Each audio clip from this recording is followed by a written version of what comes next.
Amigas e amigos, a consolidação da reforma trabalhista com esta votação no Senado é o segundo grande passo do golpe no sentido de levar o Brasil de volta ao século XIX. Evidentemente que a resistência vai crescendo, a gente viu isso no Senado ontem, na votação do Senado, as manifestações, a resistência das bravas senadoras de esquerda, mas é importante que a gente faça esse registro que depois da PEC 55, esta aprovação desta reforma trabalhista é um passo decisivo. Evidentemente que ainda não há uma percepção popular da gravidade disso, exatamente pelo papel da mídia, que eu sempre digo aqui.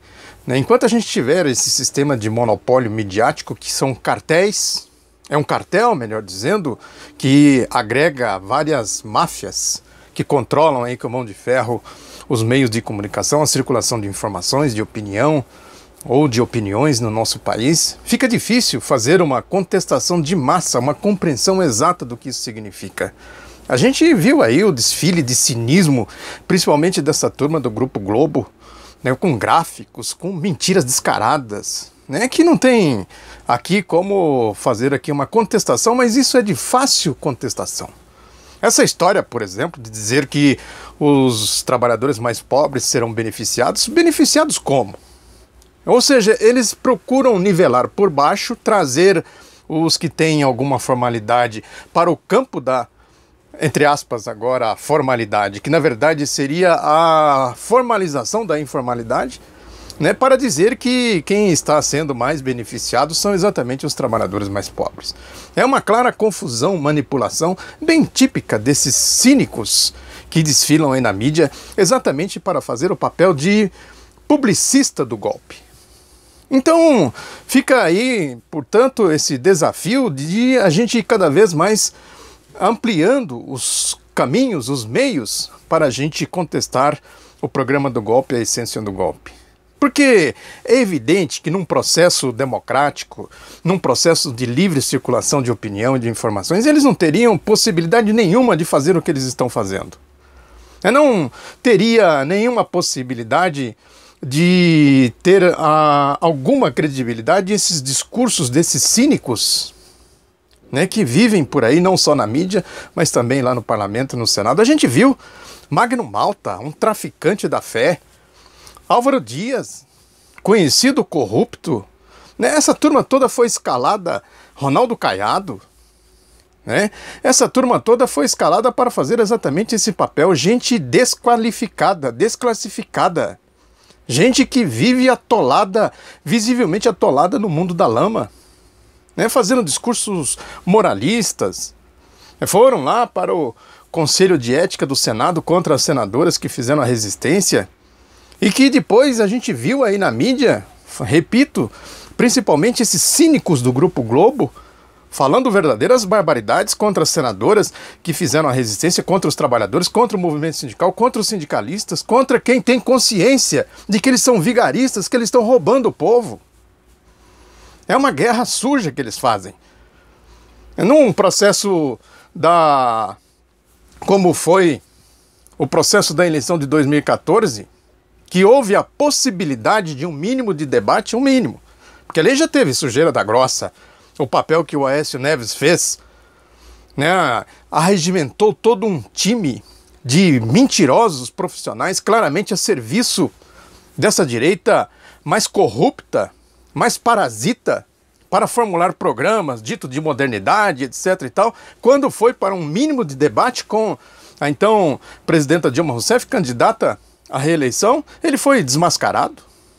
Isso foi suficiente para mostrar para o povo, com toda a manipulação que houve, foi suficiente para mostrar para o povo que este programa que eles estão aplicando agora é um programa escravagista, um programa de parasitas. E assim como foi em outras eleições, é bom que se diga isso. Não à toa que desde 1989 o Lula vem se mantendo aí no topo das pesquisas de opinião pública. Quando isso ocorreu na história? Nunca. Na história brasileira, nunca. Eles só conseguem o que eles fizeram durante a era neoliberal, primeiro com o Collor de Mello, que aliás, registra-se, ele foi contra a aprovação da reforma trabalhista no Senado. É por uma série de motivos, questões históricas, contingências históricas que não cabe comentar aqui. Mas o fato é que lá, na época que ele foi presidente da República, ele foi candidato com o programa neoliberal, projeto neoliberal. E eles só fizeram o que fizeram porque tinha a Rede Globo fazendo tudo aquilo que a gente sabe que aconteceu nas eleições de 89. Foi depois assim também, em 1994, Lula lá em cima, e criaram o factoide aí com o Plano Real, a tal da estabilidade, não sei o quê. Depois, em 1998, de novo, a mão espalmada do Fernando Henrique, claramente mentindo para o povo, porque o verdadeiro programa de governo dele estava escrito em letras minúsculas, aquelas letrinhas dos contratos que as pessoas não conseguem ler. Aí a gente vinha lá com emprego, saúde, educação, não sei o que, mas embaixo vinha o verdadeiro programa de governo.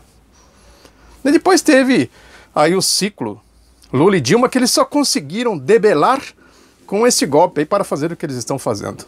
Mesmo os paneleiros, que a pessoa tem que ter um mínimo de juízo para analisar as coisas, né? A gente não pode, evidentemente, jogar a culpa nas costas do povo, mesmo sendo esse povo aí, essa parcela do povo da chamada classe média aí, que é tem uma certa estupidez de ignorância social, nesta aspiração mais pessoal do que coletiva, do sentimento de democracia, de nação. Isso é muito presente na ideologia dessas classes intermediárias, na chamada classe média, mas mesmo assim, se esses paneleiros soubessem, tivesse consciência, o mínimo de consciência que eles fariam o que eles estão fazendo, certamente eles não arregimentariam essa quantidade de pessoas que eles arregimentaram na marcha do golpe. Esses grupelhos fascistas, claramente corruptos, financiados aí por interesses escusos de fora do país, interesses do grande capital, né, para escravizar o povo, sugar o povo, arrancar o couro do povo. Né, certamente não teriam, esses grupelhos não teriam condições de fazer o que eles fizeram. Evidentemente que anabolizados, impulsionados pela mídia, que é o grande problema. Uma nódoa, né, um cancro que existe na nossa sociedade, esse sistema de mídia monopolizado. Isso precisa ser combatido com vigor, com rigor.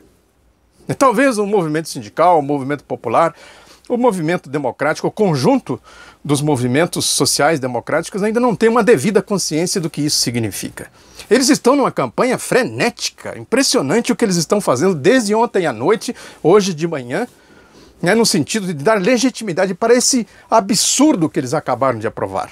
Essa medida do século XIX, não é nem do neoliberalismo, é do liberalismo antigo, que levou o mundo à Primeira Guerra Mundial, depois à Segunda Guerra Mundial e toda a trajetória de violência que a gente conhece ao longo do século XX, violência social, que é o interesse do dinheiro, do grande capital. Isso que eles aprovaram, portanto, tem uma gravidade muito grande. E aí serve de alerta, porque agora eles vêm com uma medida pior ainda, que é a reforma da Previdência, o motivo de todo essa guerra de facções que se estabeleceu dentro do golpe. Fica, portanto, o alerta e o desafio da necessidade da gente enfrentar tudo isso cada vez mais de forma unitária e consciente. Porque o golpe é isso aí, é para levar o Brasil de volta ao século XIX, romper as barreiras das constituições de 88, de 46, da Revolução de 30, e podem chegar, já romperam também princípios do republicanismo, da república, podem chegar, claro, à questão da abolição e da independência do Brasil. Tocam essas reformas todas, chegam a esse ponto de tocar nesses princípios, nesses conceitos que foram os grandes saltos civilizatórios que nós tivemos aqui no nosso Brasil. É isso. Muito obrigado pela atenção. Divulgue o Outro Lado da Notícia. Um abraço, até a próxima.